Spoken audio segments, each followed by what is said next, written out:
Udhoj që të reformën zgjedhore mbyllet në pjesë të listave, ju vetë në listë hapur dhe jo në listë mbyllur. Reforma zgjedhore parashikoi edhe listë hapur dhe listë mbyllur. Damian Gjiknuri ka 17 vjet në politikë, ku të gjitha fushatat i ka fituar.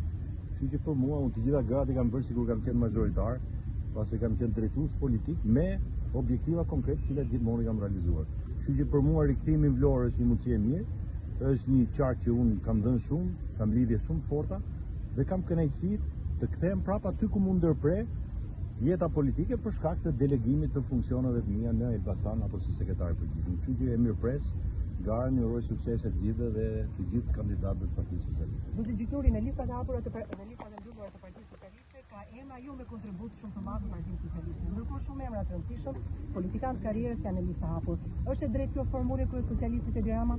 Jeta është e bukur se ka varietete të ndryshme, shumë do të në politikë. Që në këtë pikpamje, kombinimi i vlerave dhe aspektit të caktuar njerëzor, qoftë nga kontributet, apo dhe ata me pak kontribute, e bën një parti politike më të larmishme, më të shëndetshme dhe besoj më demokratike. Është vërtet që ki pas një debat me Edi Ramën ke dëshiruar listën e mbyllur dhe jo të hapur? Jo, unë kam thënë që ky sistem është krijuar për të mbrojtur figurat politike dhe ky ka qenë thelbi që aplikojnë shtetet e tjera.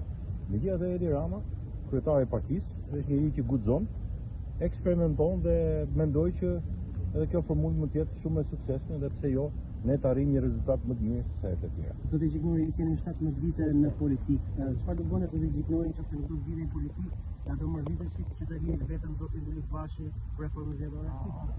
Po mos do ishte më mirë për zotin Bilik Bashi mos ishte unë, që do t'i kthej fat në jetë.